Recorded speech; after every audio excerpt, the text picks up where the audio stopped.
Ohayo gozaimasu. Hello. Hello, hello, hello. How are we doing? Welcome in. Let's just double check. The title is right on screen. Title is right on dashboard. I clicked go. That's all good. I think I got everything right today. Welcome in. Hello, Filter, Spiegel, Nerdheart.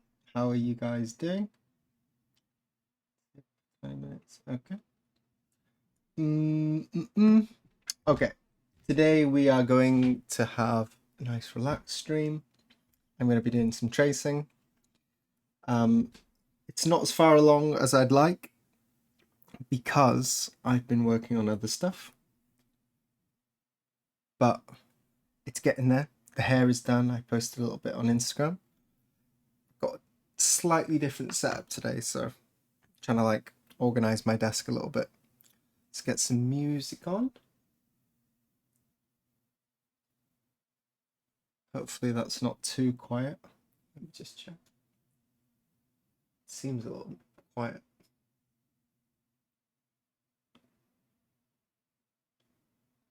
It's quite a quiet song though. It seems fine. Welcome in, Dan Squatch. Okay. So yeah, we're working on this samurai print. Some of you may have seen the last stream where we were working on this tracing a little bit. I think tracing streams can be a little bit, well, they're not as interesting as some of the other carving streams. Not so much the ice ski. I think that's probably not top quality content. We'll get that block done soon. But today we're gonna roll on. I'm working with a second monitor today, so I can actually use a keyboard. I got a laptop out. Unfortunately, they're not connected though, which is frustrating. Maybe I could screen share. Can you do that? Can you screen share with a computer? Look at this mustachioed man, positively dashing. So thank you very much. Where do we want to go? Let's come over here. So last time we were working on the hair, and this time the hair is done. I'll be doing a little bit more touching up here. But for now, I think this is okay. Oh, we don't have a face. Hang on. Wait a second. I'm on the wrong screen. Let's move to black. Ha ha ha. Do just need to expand this a little bit though. Sorry, I have said the wrong thing. Command Z. What's it called? iPad. Drag that up a little bit. And move it down. I think that's fine. We nearly got everything all set up. Let's go. Let's just get some tracing. I'm not sure where we're going to work on today. Let's just turn this back to here. We'll have a little look at it. So because I changed the reference image, I had a collage, but it wasn't perfect. I got a better file from the British Museum, and so I've been going through. The reason it doesn't look like there's so much progress is because I've been going through and redoing stuff. So the top section has all been like touched up and redone, but the bottom section, I need to do this foot a little bit more and just make sure everything's aligned nicely in this middle region. Now maybe we can do a choose your own adventure here. We could work on the chest piece, carry on as I was doing anyway, work on the chest piece and the sword, the scabbard, or we can move on to some kanji if you like. Maybe we'll do a bit of both. Also, we had a couple of subscriptions, and I think probably they were done off stream, but just a big thank you to Midna and Otjenin. Maybe Otjenin did it during a previous stream, but I missed it, but I wanted to say thank you anyway. Let's get tracing. If you have no preference, then we'll just carry on where I was, down in this section.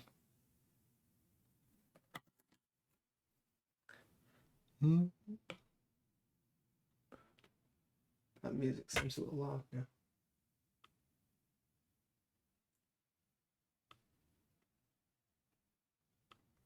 Let's just turn it down.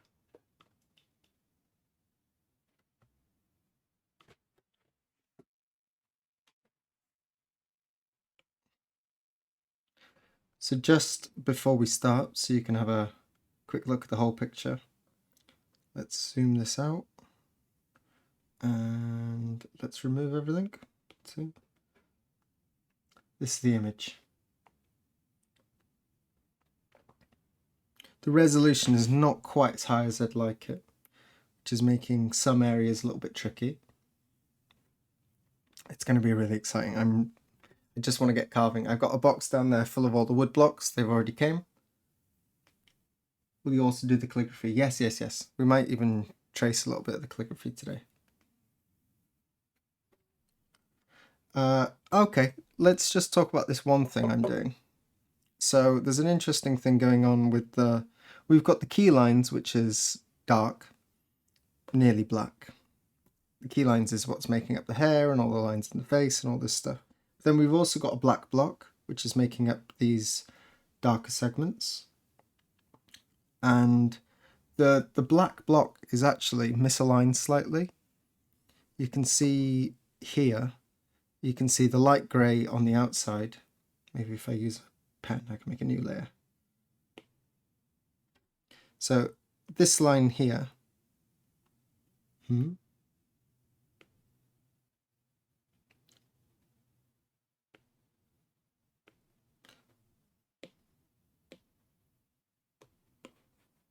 okay, so you can see here this there's two different shades of black. This is the key line black, this one here, and then this one is a separate black block on top. And you can see here that it's not really registered correctly. We can also see it over here in the arm that the black is not registered. Now I need the information from this black on the key block.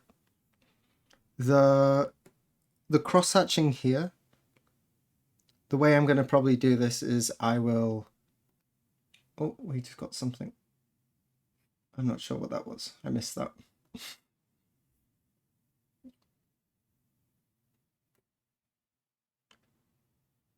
Not sure what that was. Ah, Citron, thank you so much. The samurai seems to have a bit of a comb over. The print had to put skin tint under there. Yeah, I'm also thinking about, we'll get to that in a little bit. So this cross pattern here, this will be carved once on the key block, and then I'll use that to create the black block. But I'll probably then come in, this will be mudabori. So I'll remove this after from the key block, because lining these up can be very tricky. So what we'll probably do is we'll carve everything once and then remove it from the key block. That's typically how these kuniyoshi things are done. There's a lot of this type of stuff in kuniyoshi prints where they've got a really dark black on top, but then segments are left on the key block. So the color under this pad here, we did it. Thank you. Thank you. Oh, someone else, Snowy Evergreens. Thank you so much. Arigatou gozaimasu. You have limited time to a hype train. Wow. Thank you so much. This grey portion here is printed from the key block. So this cross-hatched pattern, I will have to, if I move this up a little bit, I'll have to remove this, carve it on the key block, and then carve it again on a second block to make the black. But these patterns here, I can't carve them in the key block. There are segments where I can sort of outline them with our knives. And this is what happens on when you do hair blocks, when you have a black on top of a grey, on top of the key. This one doesn't have it, but sometimes you'll get lines that overlap like this, and they got to line up perfectly.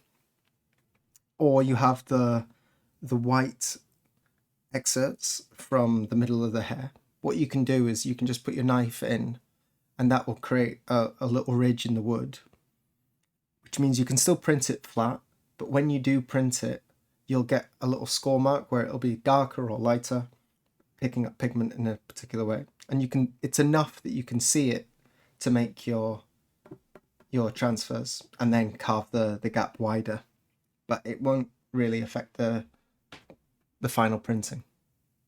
Maybe we'll show that at a different point. If you don't have the base, that might be a little bit tricky to understand. Anyway, there's going to be some funny business here. The thing I wanted to talk about was that since it's not registered, I'm tracing all of them on a separate, I'm calling it the black block already. And then I'm going to go on the computer and shrink and move everything into the correct place, because there is a chance that the paper's shrank and stuff. So I'm going to really carefully align it within the lines. And once I've done that, then I'll copy the layer and paste it over onto the key block. That's enough ramble for now. Let's just get tracing. I'm going to start over here. So that's the black block. I can just show you quickly. If I remove that.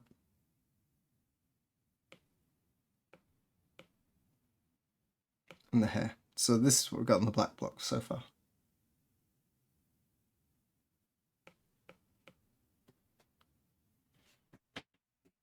Let's move in down here. Let's just get this armor done, and then we'll move on to the sword. I'm going to also be shifting the image around a lot, so sorry if you get dizzy and it's a little bit jarring.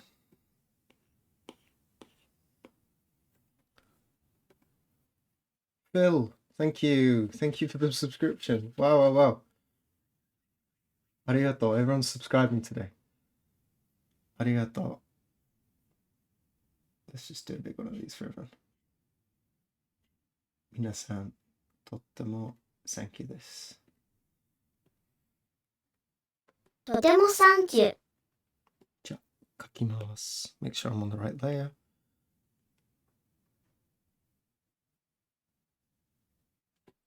You may notice that on the previous stream I was struggling a little bit with my pens. The pens I use on the main Photoshop app and on my Procreate, I have on Procreate I made my own pens. And I have more options on the Photoshop app itself. Not the app, the desktop version. But the app, it comes with a really limited... Whoa. Who's this now? Gifted a tier 1, thank you so much. You guys are feeling really generous today, arigato. That's our first complete hype train, maybe. Arigato. I only have one of those Totemo Senkyus a day. I set it to a limit of 1. Thank you.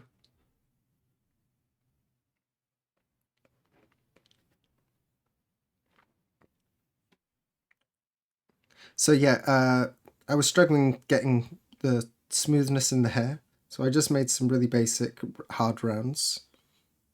And I made... Can you see this on screen if I show this? Let's see, there's a slight delay in my stream. Yeah, you can see it. I made a bunch of different smooth brushes. 100% hardness, just in a bunch of different levels of smoothing. Snowy evergreens, thank you. Wow. Fun. Arigato. So for the hair, I wanted to try a bunch of different ones on the iPad. On the hair, I ended up using the 60% smoother.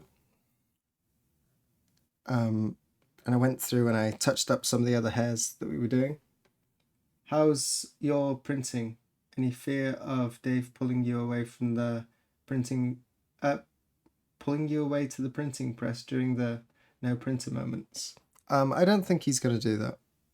I've offered to do some printing and printing training, but he's just no. Like the same with the Dorso as well. I offered to do Dorso to assist, and he sort of just said no, just focus on what you do. That's what you want to do, so just focus on that.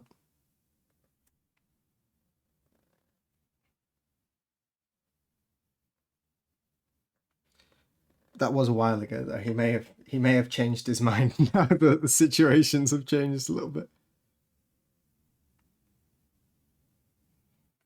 Oh, nanda.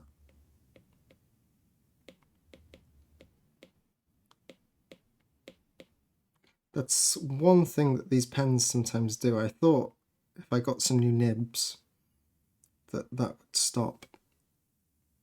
Sometimes it like jitters and shoots the pen all over.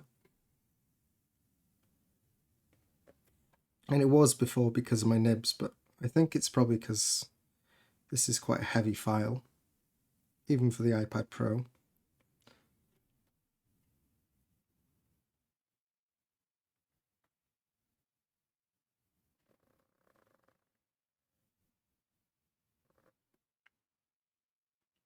Can you guys even see? I gotta make sure, because it's actually not the full screen. The iPad screen is a little bit wider.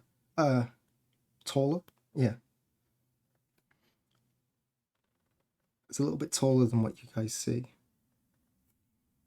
So I gotta make sure that I'm keeping my working area at the top. You can see I got a bunch of layers for different stuff. The main working layer is what I'm working on mostly. That's all the outlines of stuff.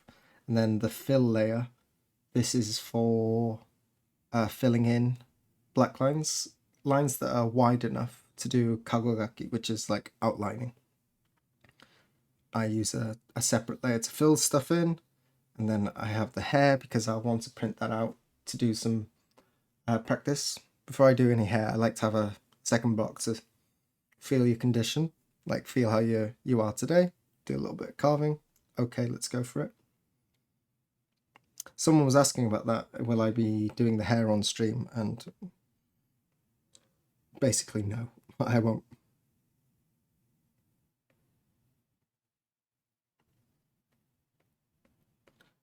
Talking to Asuka Sensei before about like carving hair and stuff like that. He was like, you just work on whatever you're doing, but you save the hair for whenever you're carving and everything feels smooth, you feel relaxed, everything's good. Those are the moments that you just like, I'm going to chip in and do a little bit of hair today. And that's how you get the best results. If you're like waking up and all you've got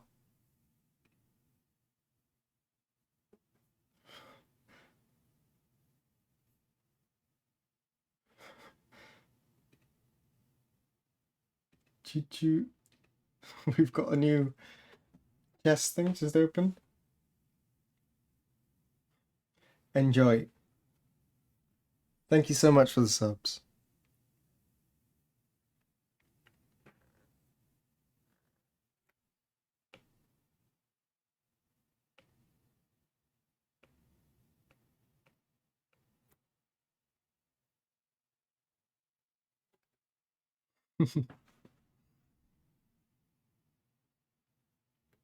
Yes, so no real fears of being forced into a life of printing right now. I don't know if I mentioned this on the last stream, but I'm working on, I think I did, but I'm working on constructing a sort of printer training program. Just trying to get the ball moving on that. What's going on there? There is one, it's just very thin.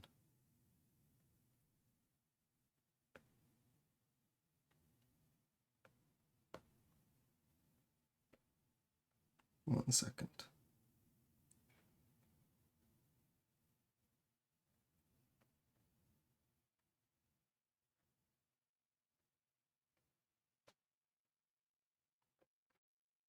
So yeah, I got a lot of that.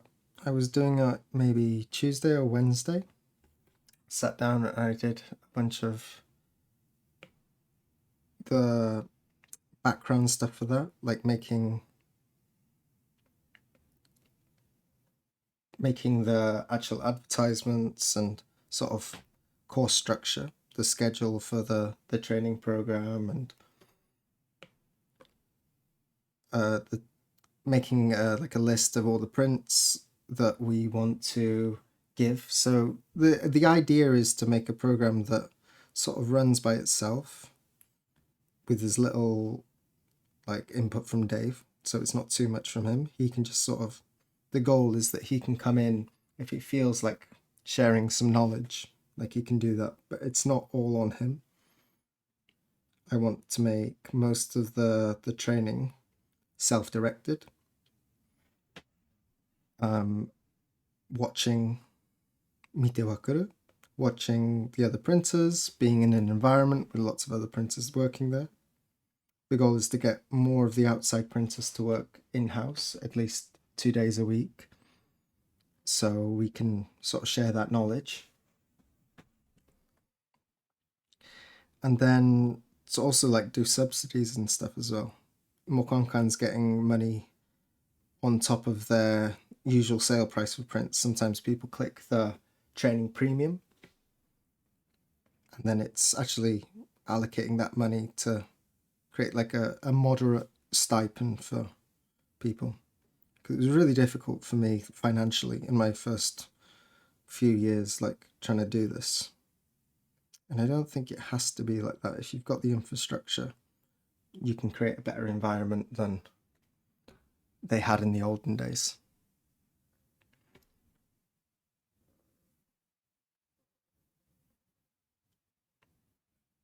So yeah, make a list of all the blocks, like sort of in order. So if they don't know what to do and they don't have any specific work given to them, so that like work on gradations or something today, they can always take They can take a look at the list and just walk through it. There'll be files kept of all their prints with like comments each time from different printers. Check-ins every week. Like I feel like I was a little bit, I didn't completely explain the positives of that video. We were talking about the video the other day and I went kind of hard on it, but like I'm not trying to cause any beef between different content creators and stuff. I'm small time, so they'll never see it, but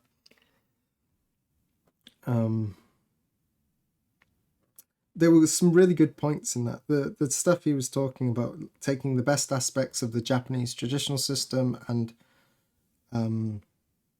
integrating it with some of the best policies of the more traditional Western systems. I think that's a really good way forward in the sort of 21st century here. So I did actually take some ideas. I thought there was some good stuff in that. I just had some issues. So no hate towards that podcast or that guy.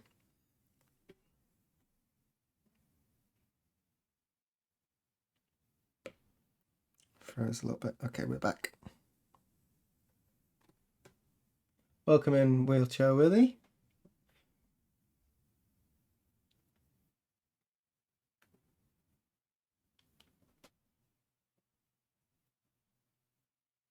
Is there a lot of interest in the classes? Also, who's the target group? Classes?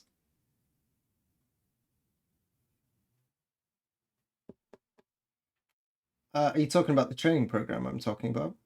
They won't be classes. It will be for people between, I'm thinking right now, something like between the age of 18 and 30.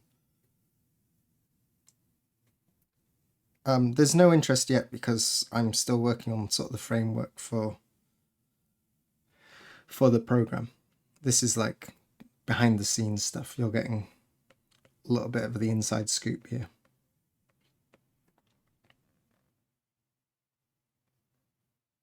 I want like a really solid framework so that the more we can think about now and sort of plan out, the less the day-to-day stuff is taxing for people actually working.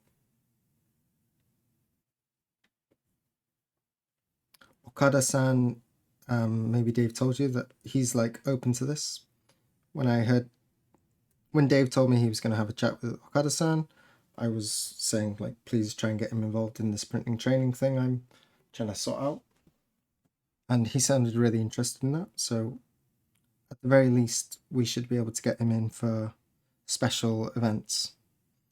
And I have an in with the Kumiai, so I can sort of like throw this out there, like we'll pay you for a day and we'll give you specific like topics that we want you to sort of impart wisdom on for these trainees. And they'll come in for a couple hours and do a demonstration, or I've been to some of these things. The Kumiai set up a bunch of these. Well, they do twice a year for this program they have for younger professionals or training under masters in like the traditional system, like I am, and I was part of that. And they did these things where they demonstrated some skills, or you went around to a printer's house, or you went to a museum, stuff like that. So it's taking the best aspects of that as well and rolling that in. The goal is to sort of streamline the apprenticeship process. Partly the way it is in Japan is because of how the people are working, and traditionally they didn't have people supporting the training program, so they couldn't just pay money for nothing in the past. And we're in sort of a position where we can take that funds that's been given to us for just for free for training people. That's what the fund's there for, the training premium when you buy prints on the Mokankan.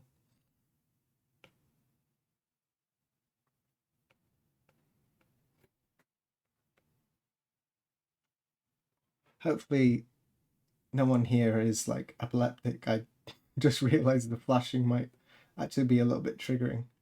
Maybe we should put a warning in a pinned comment, something they will be flashing. Something my medieval group did at the University of Toronto. Various groups from across North America came. 18 hours of York Corpus Christus plays. I'm not sure what the York Corpus Christus plays are. I'm guessing. I'm sorry, that's a bit over my head.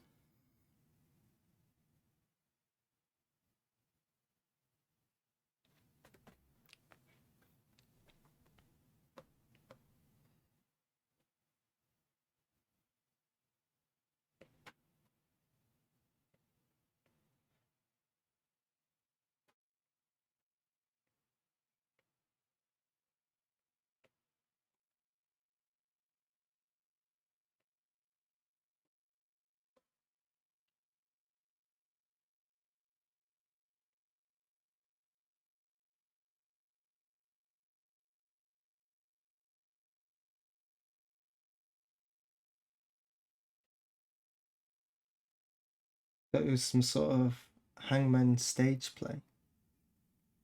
I found the Japanese apprenticeship video fascinating and absolutely ruthless system, but it definitely weeds out all the best. Of course, there are always things masters keep to themselves. I do it. The guys I apprenticed under did it. Yeah, well, knowledge is hard earned. And so, of course, people are a little bit precious about it. Like Japanese craftsmen, I think just factually are some of the best in the world. And there's a reason for that. It's not an easy system. And so the people that get through it, they become pretty good. There's no quick way to master craftsmanship, no. But you can get a head start on it.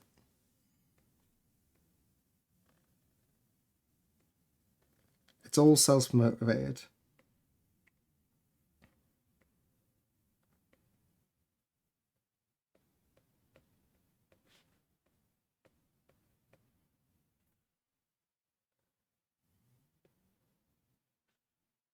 You've just got to want it or have no choice like it was in the olden days.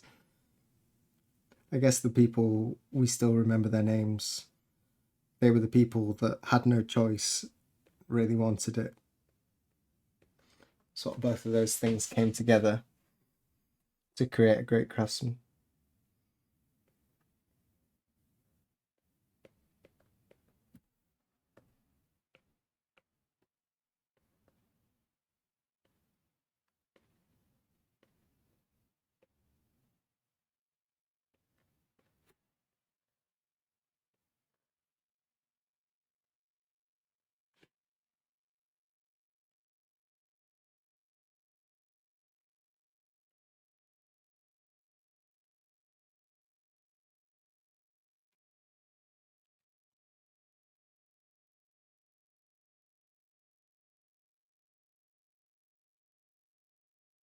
Anyway, how's everyone doing?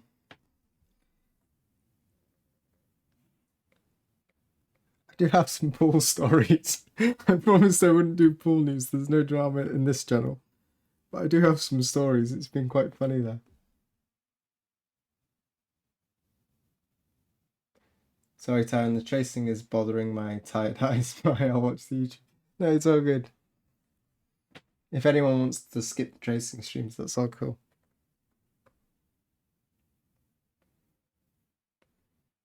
Ooh, what's going on? wrong layer.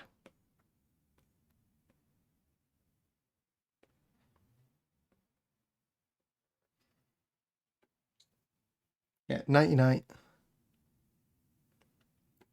Just before you go, Quiltle PB, I will be sending you a print today. I've packed it. I'm going to take it to the post office sometime after the stream. So that'll be coming to you soon. Did I hear more pool stories? Yeah. I felt the level of familiarity though. The shop I came from came up in would put on an apprentice every 15 years. Wow.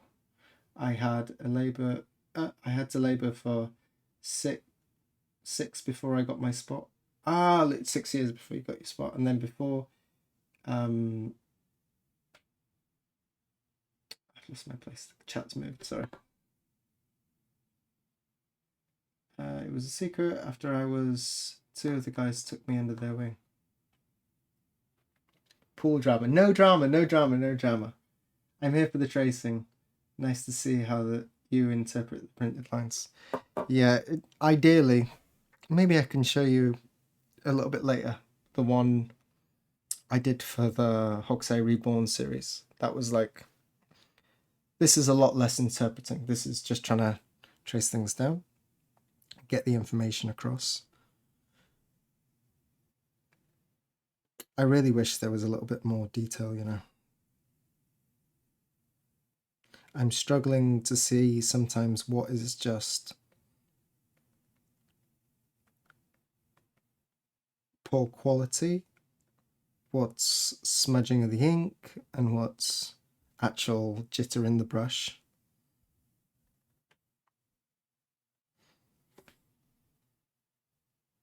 So yeah, pool, it's been fun. So it's quite a big pool, and there's quite a few people who go there. Luckily there's like more than 9 lanes. So it's quite a big gym I'm going to. And at the beginning, like I come in and I just smash like 2,000 meters sort of on my own, head down, just go for it. And everyone sort of gave me a bit of a wide berth. But then like slowly, since I've been there, what, 2.5 weeks? 3 weeks. Slowly, there's been like, it started with one guy who looks a little bit like Hiroyuki Sanada. You know, the guy from The Last Samurai. He's Toranaga-sama in Shogun. He's got like a little mustache, quite slight man. Anyway, he looks a little bit like Sanada, a famous Japanese actor. And he one day like sort of got involved and got chatting to me. He broke the ice. And then for like a week, I was like giving him the nods, like we're acquaintances now, he's chatting to me. And then slowly all the other old men, because there's a lot, I go at lunchtime, so it's a lot like the retired people who come at that time. And slowly, there's just been like more and more old men crowding around me. Like, I got to be careful when I stop, like if I want to take a break in between sets or something. Because I could be just, I want to stop for 30 seconds, but I'm held up there for like 4.5 minutes or something talking to them. But it's nice. It's fun.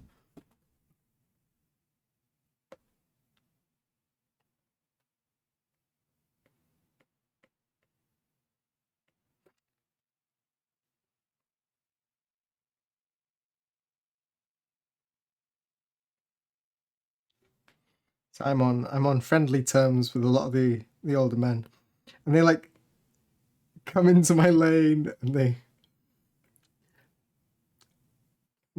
it's funny. One guy was like, the guy I was talking to first, the guy who broke the ice.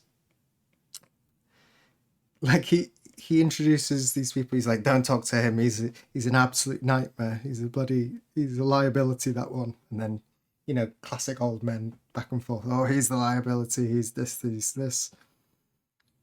And he came into my pool, And I kept putting my goggles on and I got a nose clip as well because my nose has just been running constantly. The chlorine's too strong. So I put my nose clip, I put the goggles on, and I start to go, and he'll say, one more thing like this. And then eventually I got away from him. I went swimming, and I came up at the one end to just take a breath before I flew back. And he went, quickly, I want to talk to you after. And he points over to the hot tubs at the back. He's like, I want you to meet me there. I want to have a conversation with you after. I'm like, I'm really sorry. This is my work break. I have an hour to get my swim in and get home and eat lunch and everything. And I'm not hitting that hour mark. And they keep asking me if I want to like hang out in the pool after my swim.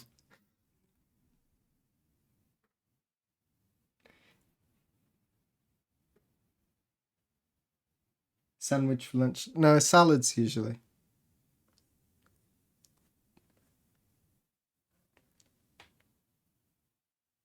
Chickpea. Usually like a chickpea salad, or sometimes like pre-cooked chicken from Combini. I've been doing really good on like my exercise and diet and stuff. I'm already down, I think, more than 2.5 kg I'm down. But I've started to feel that I'm getting a bit stronger as well. So maybe that'll slow down that weight loss.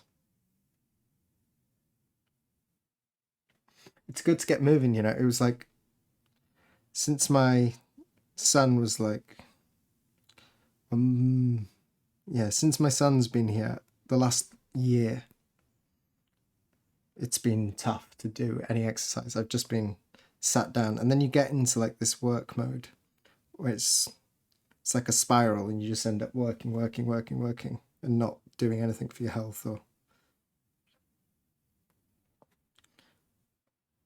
I went through like spells of like putting time aside to do running and stuff, but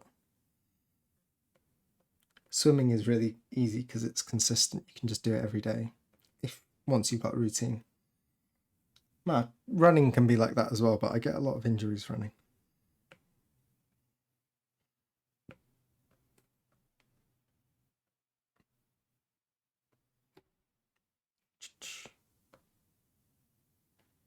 Coming along.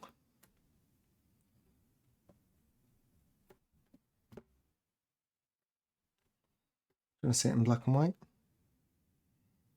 Getting there.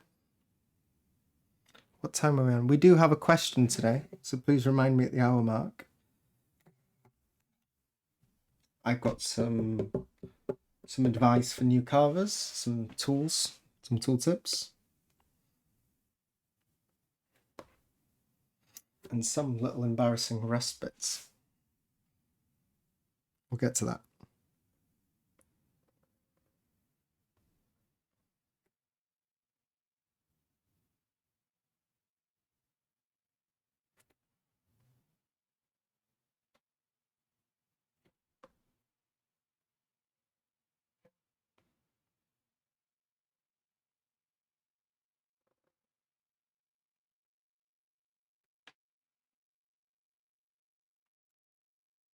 Sorry for the shaking and moving it through. The starter tools, yeah, that's the one. I thought you could get it off Daiso. Get what from Daiso? The chicken? How long have you been working on this tracing, like total time so far? I have no idea actually. I've been little snippets here and there. I had a few days at the beginning where I was working on it a lot, and then I sort of had to put it on hold, and I've been doing that training program thing as well. So this has been sort of on and off. I don't really have a good gauge of how much time I put in. I've also had to do a bunch of touching up because I changed the reference image, the main reference image. So that took a long time, almost as long as like tracing it the first time. The ideal way would have been to get a really nice resolution one, all perfect from the start, and do it really carefully from the start. I hate redoing things. I hate redoing things. Isn't it nice that Twitch thing reminds us of Taryn's stream? I was in the middle of dinner with my phone twipped, twerped. Jesus Christ, embarrassing. It's literally the same tool that people carve the base of seiseki pot.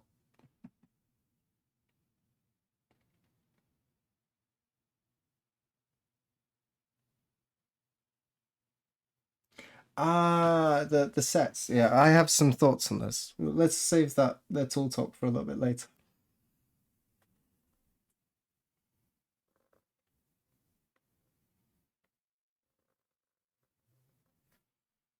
Oh, that would be really interesting. Do have one of those sets. Maybe I could find it.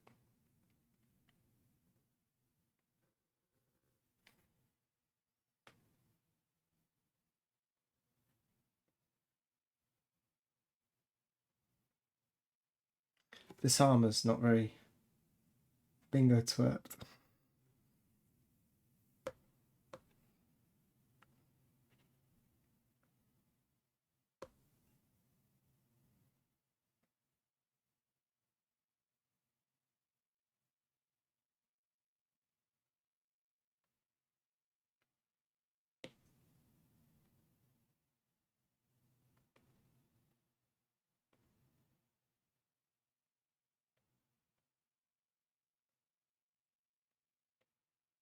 Yeah, that's a good reminder to everyone to click the bell notification.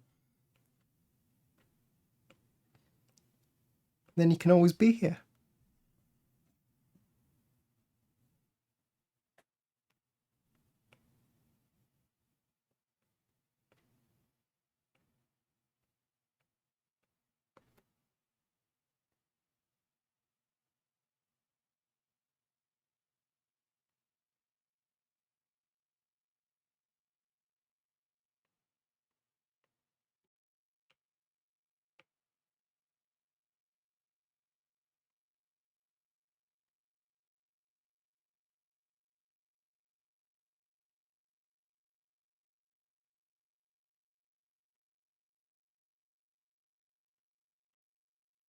Off screen a little bit.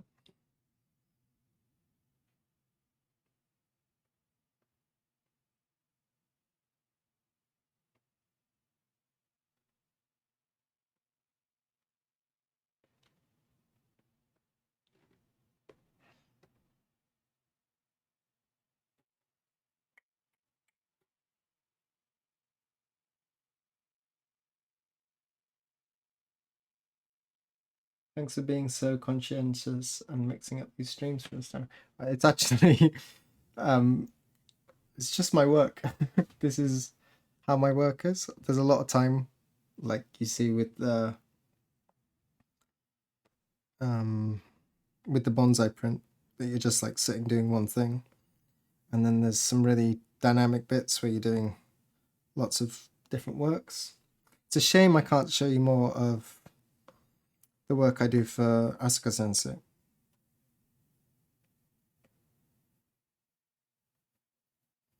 That would introduce even more variety. When this was made, what do you guys think? I think that when the artist drew these,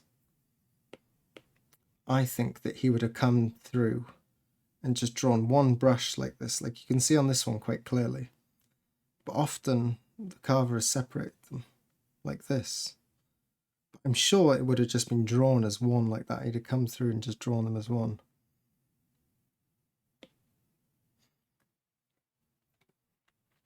I'm not going to fix it because this carver is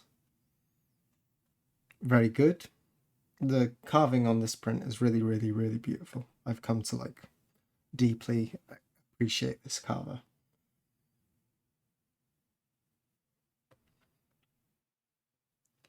There's also a chance they just came through and went like this, which also makes sense. But it does seem strange that if they were doing that, why some of them line up so perfectly in a single stroke.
There's supposed to be a typhoon coming today. I don't think it's going to be very bad, but I think tomorrow it's probably going to be quite wet. So I'll probably try and get some of my Patreon work done. I've got to make the sticker books, like the little Gaussian books I'm making, and I've got to get the new sticker designs done. Those of you who haven't seen, I don't have a camera. Anyway, I got to make a new tooltips one, and then a new design one. I'm not gonna spoil what it is. Completely off camera, wasn't it?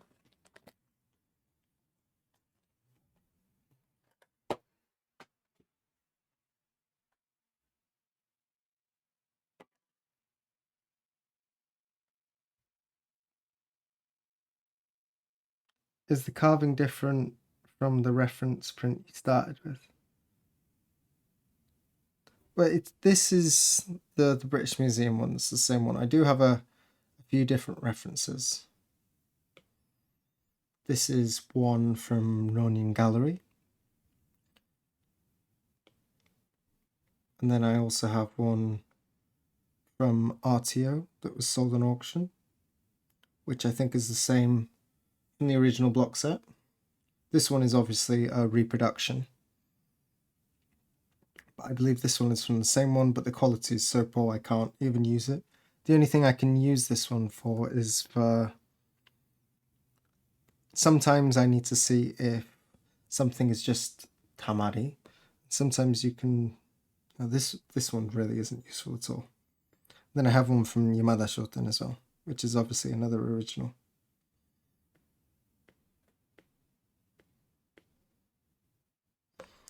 What I was looking at is the hand. That's the only thing I've really been using this for. There's some areas on this one that make it look like there are black dots here. It looks like it's on the key block. These bits. They look like they're on the key block, but I'm using a different reference to check in and see. No, it's not on this one. They haven't done it. It's just the color block there. It's just strange printing. And then if we look on this one, perhaps. If anyone has found any other copies, I'm always on the hunt. I always do every now and again do a little search to see if I can find some new ones. I haven't got any other good quality ones. For anyone tracing along.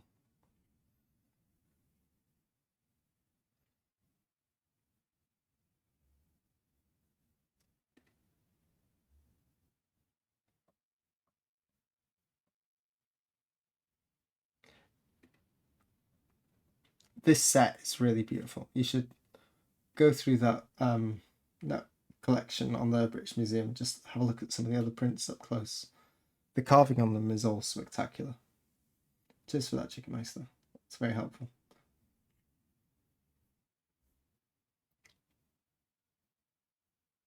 I'm trying to settle on one program for my work on an Android platform.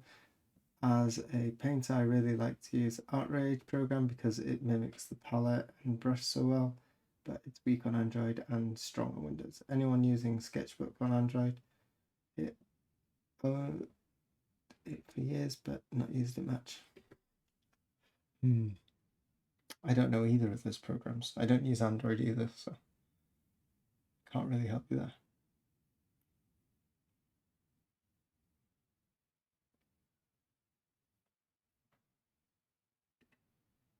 The ones I use are the Adobe Suite, so Photoshop. I use Lightroom occasionally, not much, but I use Procreate, which is my favorite sort of user interface for doing sketching stuff. This is for higher resolution stuff. I use the Photoshop, and then I don't use AI because I don't have that program. I use a different illustrator. I can't remember what the other illustrator is called though. I can't really get out of this because it'll mess up. I've missed a couple of streams. What you are on, where you are on your tracing? Yeah. I can show you the full image. This is where we're at. I haven't been doing so much tracing recently. But this type of stuff takes a long time, you know. The hair took a very long time to do. There's lots of decisions. When there's decisions, there's obviously, it takes longer. One of the big things with tracing the hair is like deciding what's tamari, what is miscarving. Because I did fix a couple of hairs. Can I remember where one section was? If I come up here. Hair. Where was that strand? So this hair here. Let me just draw this. Where is it? It's really tricky to see. So there's a hair that comes up here. Can you see that? And there's a hair in the middle here. And there's another hair that is clearly connected all the way down here. So they cross over each other a lot. I'm pretty sure that this hair, because they don't really do this on long sweeping hair, if you see hairs poking out, unless it's all over, some artists, they do like just add strokes at the end. But typically the longer strokes like this, they don't add them just like little half hairs coming out like that. They are drawn like this and they come straight through. But the carving is not like that. It seems like the hair terminates here and this one connects in. So making decisions like where these hairs go, I try and imagine I'm painting it myself. Like if I was to use a brush, this is the arc I'd make. Sometimes it diverges that it could have gone on either path, but I try and like picture the entirety of the brush stroke so I can make decisions. And then areas like that, they sort of help me quantify what's tamari and what's not. So this is a good example here. I'm coming up here and coming up to here. That hair terminates there. They terminate here quite often, but they don't usually terminate and then go out. So if I'm coming up here, there's a bunch of tamari here and tamari here. And with a hair like this, where there's like lots of these areas that's colored in black, like you want that black to give it body. If you just cleared up all of these and imagine this is all tamari, he looks a little bit bold and he looks really old. It makes the hair look too white. So you need to add these sections in. But there are also sections like this and this that are clearly tamari. And the carver's gone, like his knife has just wandered a little bit. There's no reason for the hair to be crossing here. Or maybe there is. Maybe that one is, but this one, no.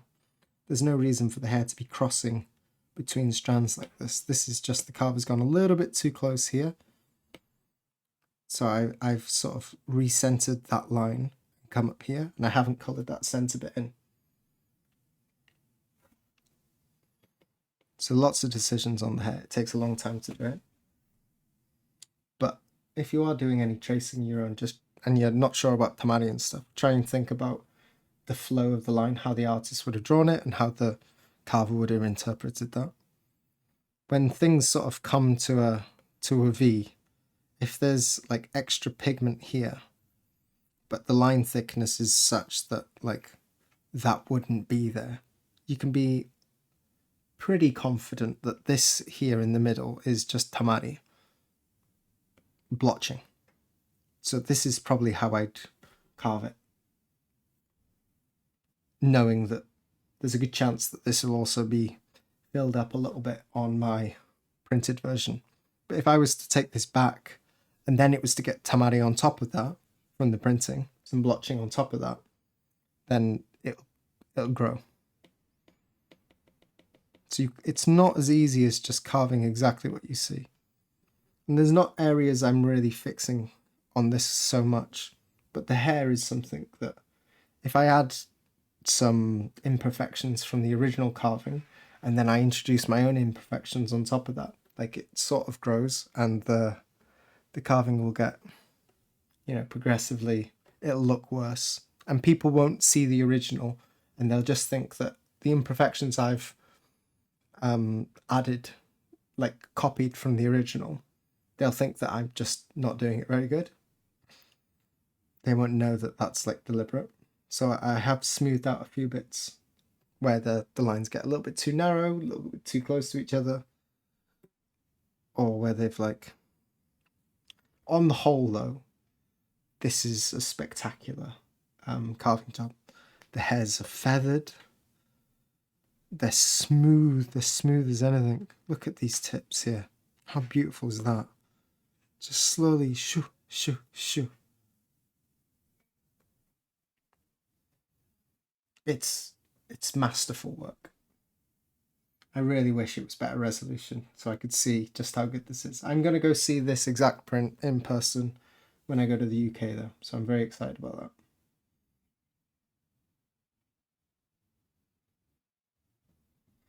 So scary for amateur carvers out there. I use quite a bit. My Lightroom. Okay. But I need more of a drawing app rather than photo manipulation app. I'm pretty good on Drew, but... And you're opposed to Photoshop, are you? For doing your drawing? I'm about 90% done. Still had a tracing hand on a sword. I'm not sure if they're carving this weekend, but definitely by next week. Oh, wicked. I haven't been able to catch many of your streams recently, Chicken Meister.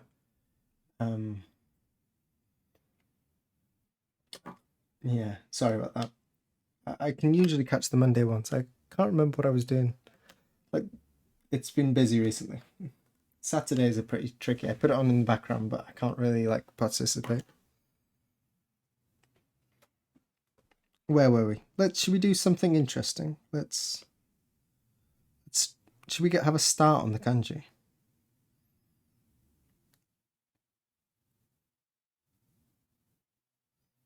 I'm sure that's not true.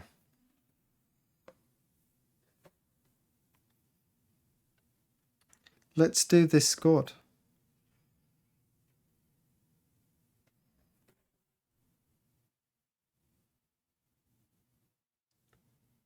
Yes, we're carving the kanji.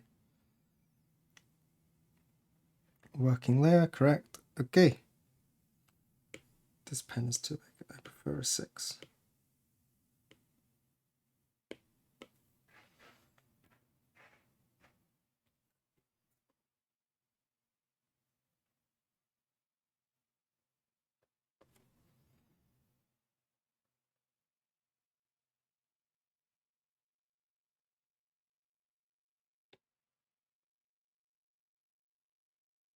Sorry for rotating so much, but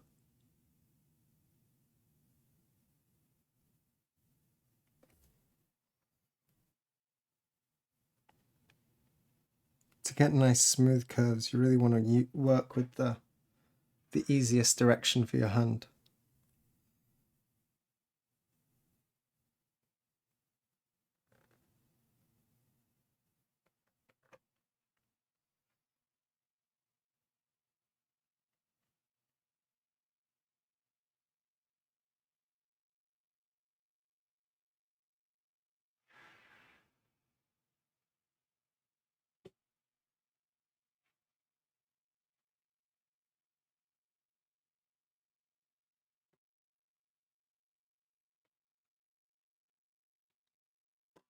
Meister, you gave me some really good advice on the what's it called? On setting up the shout outs and stuff, and I was just going to shout you out there. But I've been remiss and I haven't set it up yet. I was meant to do that. Where did you put all the notes for that? Bench talk?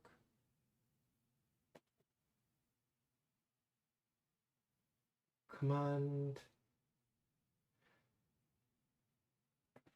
slash shout out. Let's see if I can do this. Slash.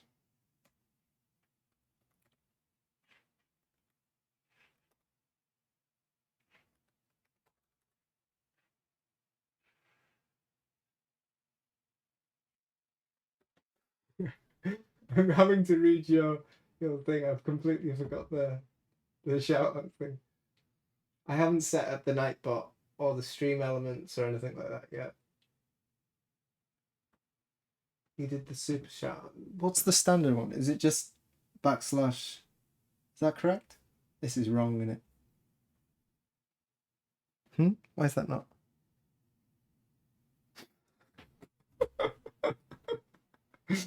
Shout yourself out. Jesus. It's so poor. It's really bad form. Incapable. Shout out whoever. I need to create myself a cheat sheet, you know.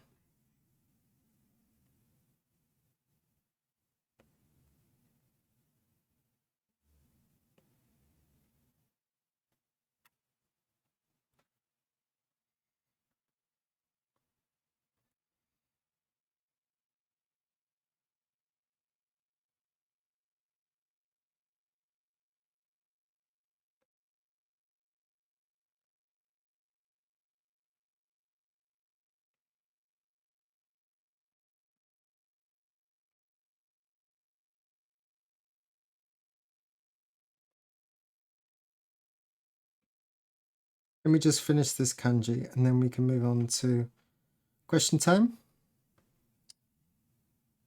and talk about some tools.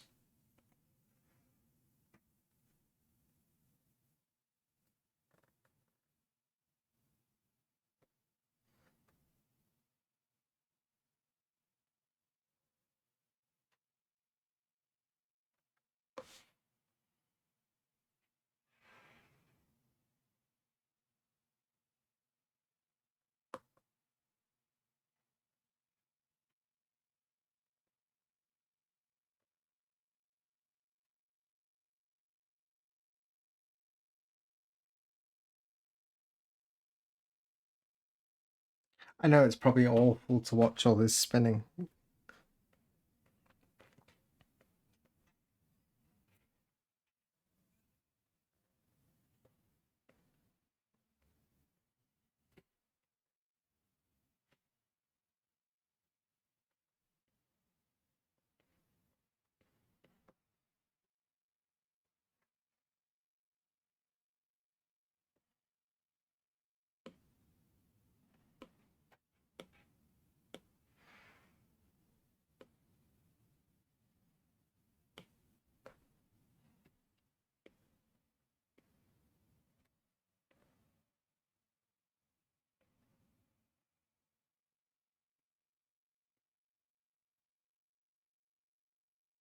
I kind of have a hatred of designers using the magic wand tool. So I'm like, I kind of don't want to show you me using the magic wand tool at all. I'm so tired of getting designs where the colors are just click magic wand and that'll do. There are times it's useful, such as that. But people overuse it a lot. And it doesn't give you very good quality on a lot of stuff. Especially on key lines. If we ever end up working together, any of you people who are watching this stream, and you've made a drawing and you've extracted all the black lines by using magic wand, I'll never work with you again.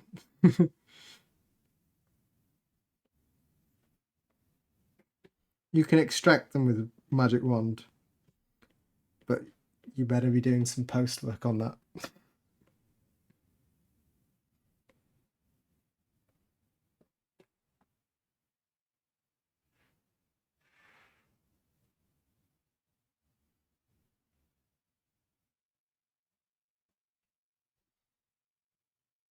You could spend like $20 US and throw them away after each print. Open a new pack. What are you talking about? On tools.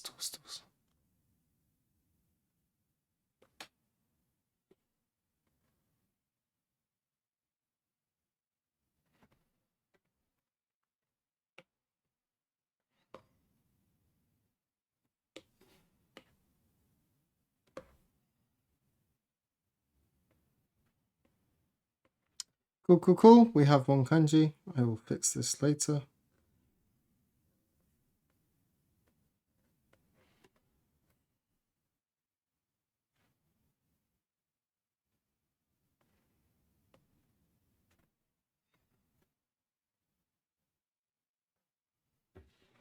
There we go. We've got a single kanji done. Let's move on to tool. Glove comes off. This thing is fantastic. I've had a bunch of different gloves. I love this glove. Like often the seams inside, they like push and they're really frustrating. I really like this one. It's cheap. It's cheap. It was an Amazon thing. Let's move on. I don't have a camera for the desk. Yeah, mate.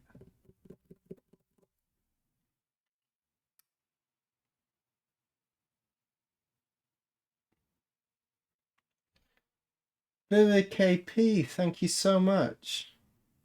Arigato. Everyone's subscribing today. It's incredible. Thank you. I got my first nominal paycheck from Twitch recently. Welcome in. You're here just in time for the tooltips. You don't really need these tooltips, but and it was a very nice experience getting that letter from Twitch. I'm gonna angle this camera down. Let me just switch over here. We'll go face. We'll take the overlay off and we'll take the samurai away. I guess we'll take the type off as well. We just got plain.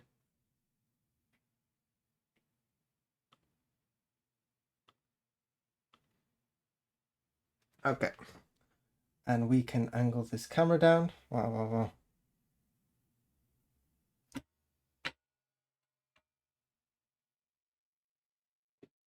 I don't have my other camera set up today. Now we've got some desk. Cool. So tools. The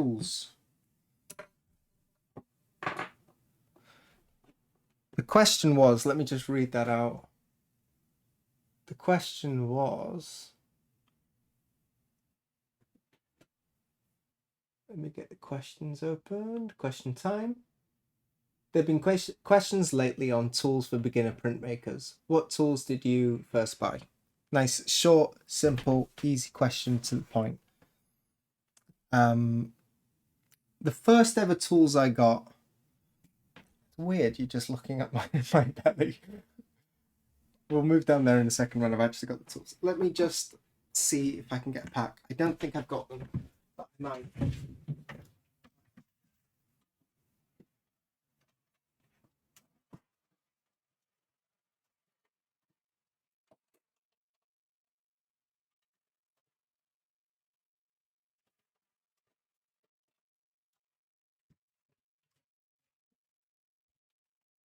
No, I binned it. I binned it.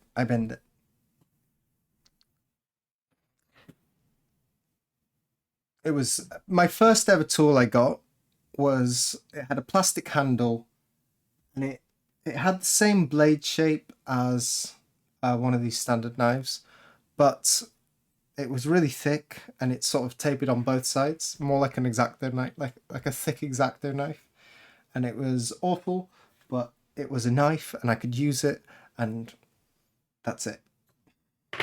So whatever you have, don't let tools be a barrier.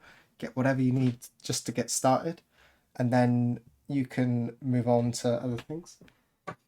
Eventually, I went to Woodblock Matsumura here, and this is where I bought most of my tools, my first tools. I bought two knives. Well, actually, yeah. I bought two knives. These are my first two knives.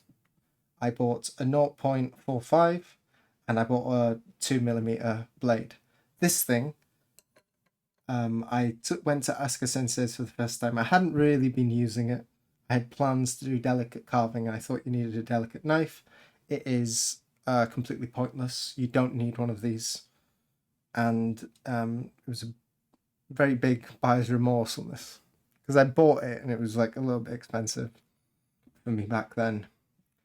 And I went to Asuka Sensei and I said, what's the use of this? This is pointless. Get rid of that. When I read in my tools. Yeah, all you need to start off with, the bare minimum, is a knife. This is my first one. You can see the angle on this. This is sharpened for hair carving. I haven't used this one in a good number of years and there's a bit of embarrassing rust on it. Yeah. I put my hand here, autofocus. This is my first knife. And you can see that when you use your knife a lot, sharpening, you get these big notches in the blade here. I carved a little ginkgo leaf. I'll keep this one forever. This is my very first knife. So sentimental for me. I then bought a backup knife, which I removed the blade, and I put a little piece of wire in, and I kept this on my keychain. This is how I used to carry my keys around, just constantly getting used to that hand position. I used to just walk around like this all the time. Good practice, just like make the knife become an extension of your hand. So for the first few years, I walked around with this everywhere. This was always in my pocket or on my keychain. I just walked around with this to get that that feel. And now I'll never drop a knife. Like, this is just part of me now. So I like this. I might start using it again. It wasn't actually my idea. Asuka Sensei said he used to carry a blank in his pocket when he was doing his udon deliveries. He'd always carry the udon in his left hand to protect his right, and then he'd walk around and he'd have one of these in his pocket or something. So I said, good idea, and I did the same. And then I got a couple other tools. This one that you have seen me do, that's kind of weird. Matt, if you're holding this knife your entire world, then I don't think it's that weird.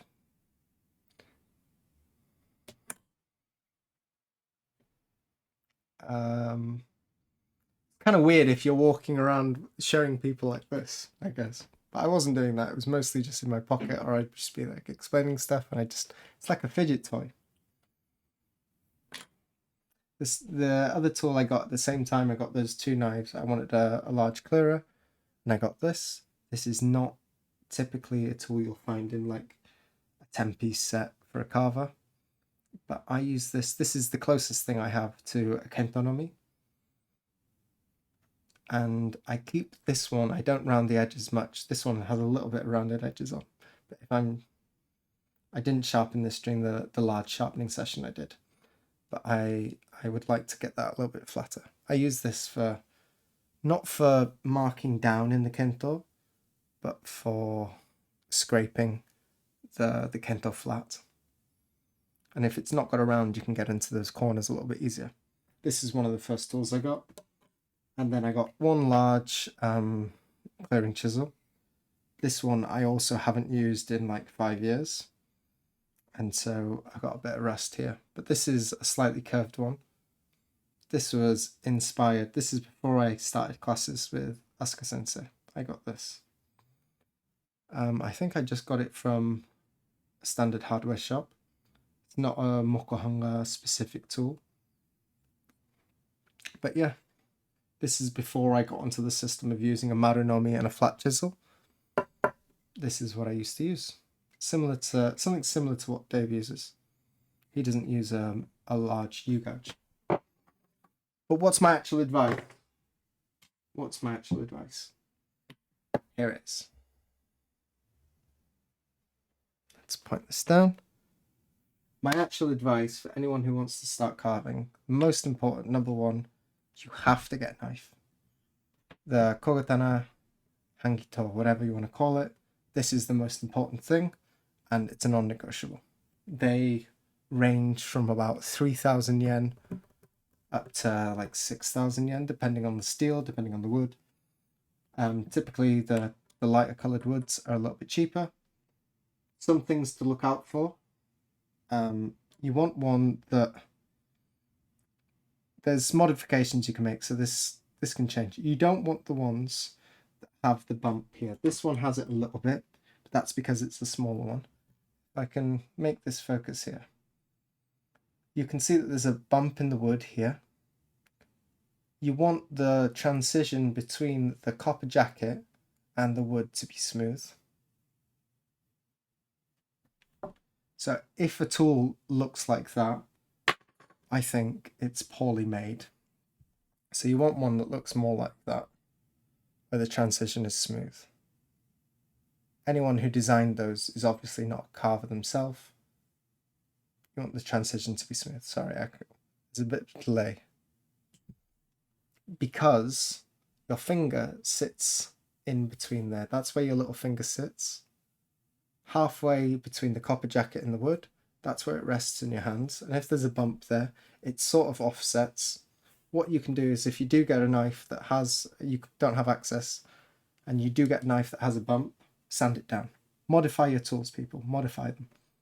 You want your tool to come when you've got all your fingers squeezed together like that. The copper jacket sits halfway between your little finger there. You want the tool to come to the edge of your fingers here. Just as it's poking out the top of your hand there. That is the perfect size knife for me. That's what you want. That should point that way. That's the size you want. If it comes too big, you can't like choose the size you want. Cut the top off and resand it down. Maybe you'll need to extend this line, just put a saw inside and extend the line down. Sometimes they don't cut all the way through. I prefer a knife that's cut all the way through. The other option is to go from the cap end. I can show you here. This one I cut both sides. I cut this and I think I cut the jacket on it.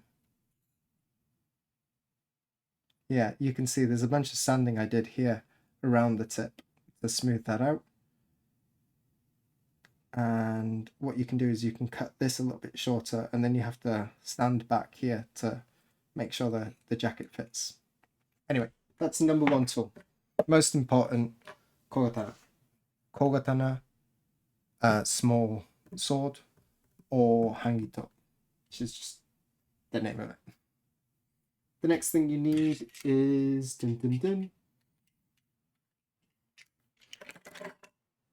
I have ice ski here. I have a set of 7. You don't need a set of 7. What you need is a range.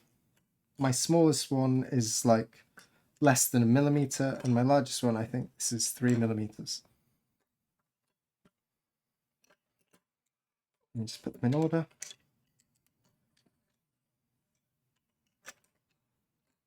So if you can only get one, I'd get like 2 millimeters or a 3 millimeters. This one is my most used. So I'd probably get the 3 millimeter. But I'd also like to have a 1 millimeter and a 2 millimeter. So if you were willing to splash out and get 3, that is the set I'd get at the start. 1 millimeter, 2 millimeter. That's not 3 millimeter, is it? Yeah, it's 1 millimeter, 2 millimeter, 3 millimeter. If you're creating a real compact set, kogatana, 3 ice skis. You can do everything with that. You can do everything with that. The other ones are just surplus. Thinner than a toothpick. Yeah, my smallest ones are thinner than a toothpick. My first was 2 millimeter. Yeah, that's perfect. That's plenty.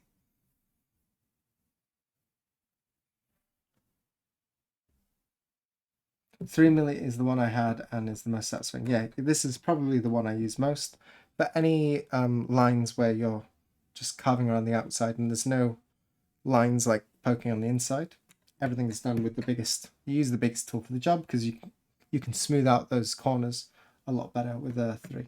So if I was to only get one, I'd probably get.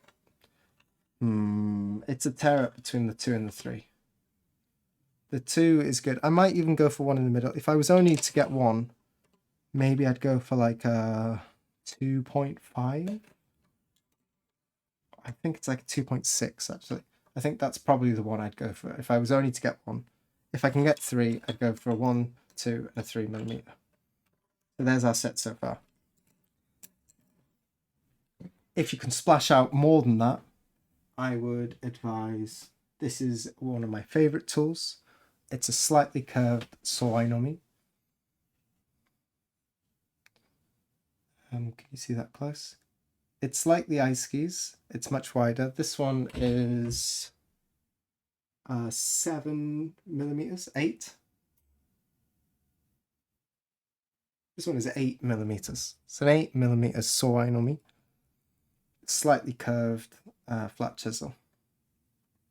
And it's so pleasant to use. All carvers don't use these slightly curved little hand tools.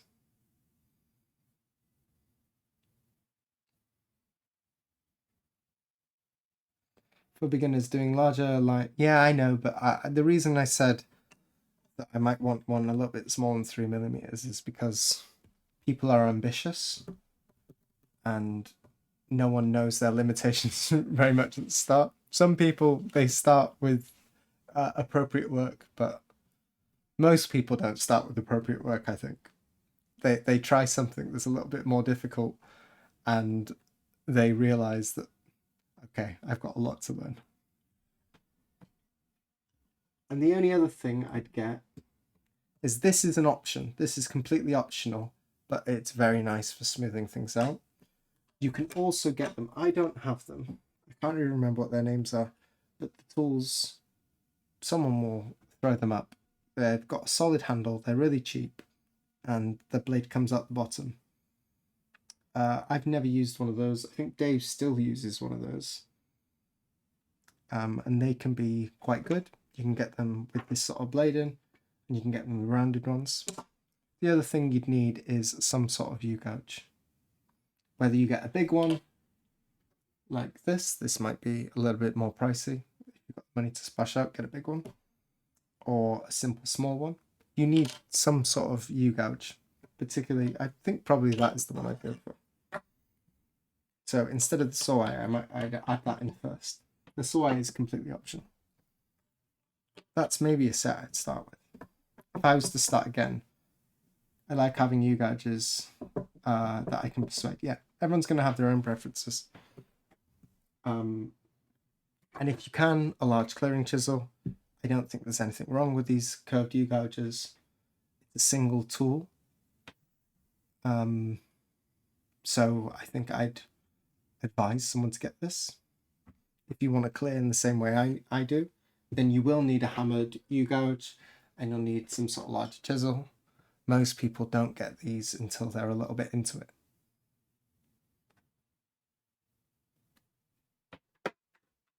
You really should bang on about Futawasa Wari tools. Are they the ones where you shave back? I've never really used them. I do have some input on the set of tools that you get. The sets often... I should not. Okay.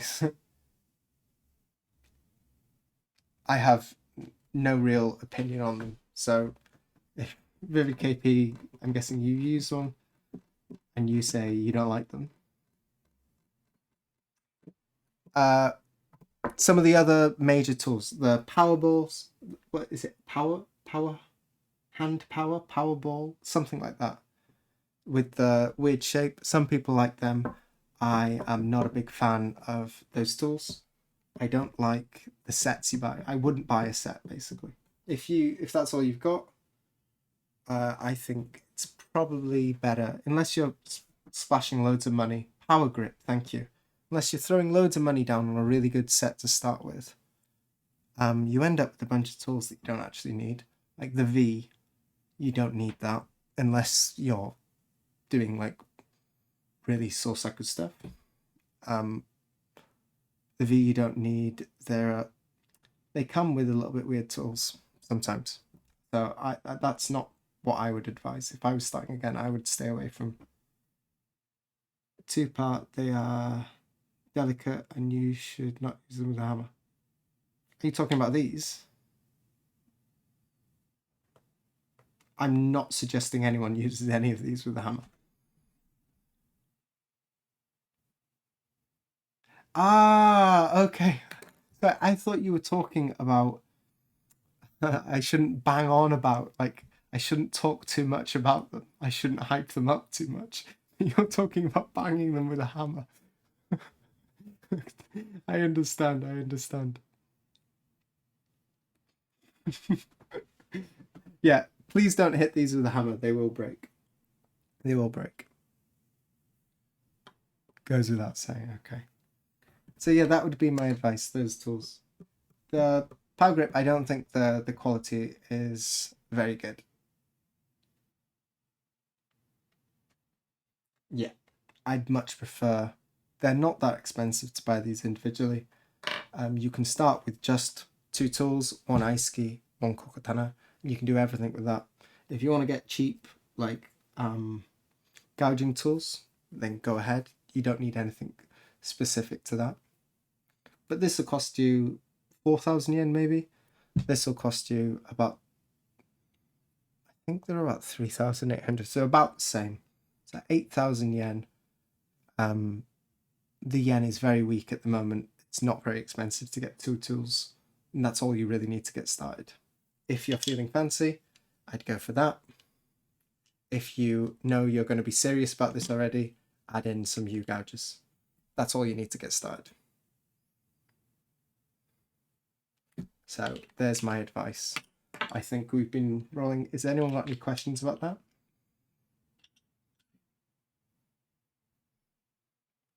Bang on, not necessarily advocate. It's more like rambling, like going on, like talking about them too much. That's, I guess it's a British idiom. Good morning, Taran-san. I'm on my way to bed with you in my headset. Have a good night, whatever, everyone. Should we do some ASMR streams? Good night. Good night, Kiwi. Have a good sleep.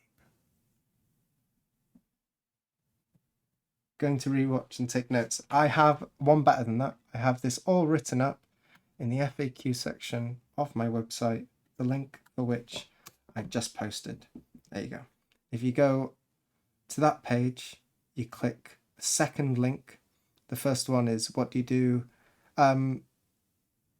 What do you use to carve lines? The second one is what tools do I need to get started? Click on that. I have all this information written down there. So enjoy.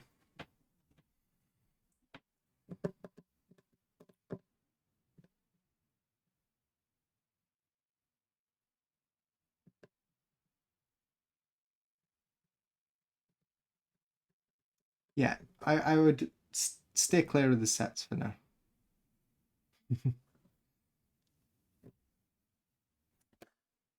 I hope you enjoy. There's lots of other information. That FAQ section will expand. I just put some stuff when I was making my website. There is a printing section, a general section. We're going to be adding on any questions that are put in the chat that I think have value for writing a little bit more of an extended portion on. I will add them into here and I will update it as I go. I think that's all for today. Thank you for joining me in my tracing. I'm going to keep on tracing for a little bit. The pool is closed today, so I won't be going there. And to be honest, I need a bit of a rest. I've been pushing it. So, excellent website design. Thank you. It's better than the last one. It's better than the last one. There's a sort of consistent theme growing across all my different platforms, which is what I kind of want. Yeah, it's coming along.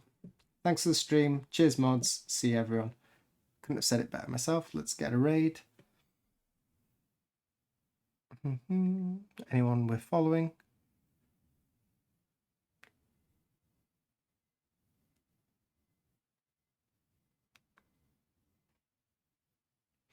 Same category then. Last time we went to a knitting stream, was it that suggestion from one of you guys before? What are they called? They're live now. Where is it? Amu Blue? I think that was a suggestion from one of you guys. Always a pleasure to watch. Yeah, it's a pleasure to do these streams. I'm enjoying them. This is my 30th stream, I think. So we're getting the hang of it. And I got all the titles and stuff done. Should we just go there? We'll go back. Unless I can quickly see someone else doing something interesting. Oh, what's this?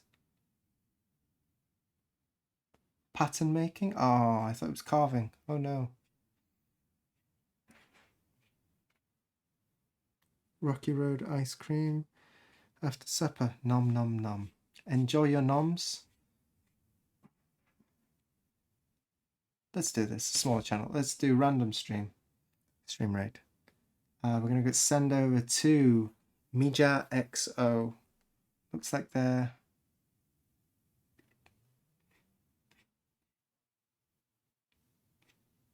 Start watching. They're doing something with glue and dried flowers, it seems. Have a good one, everyone. We will see you soon. Go back over to here. Ready in 3, 2, 1. Goodbye.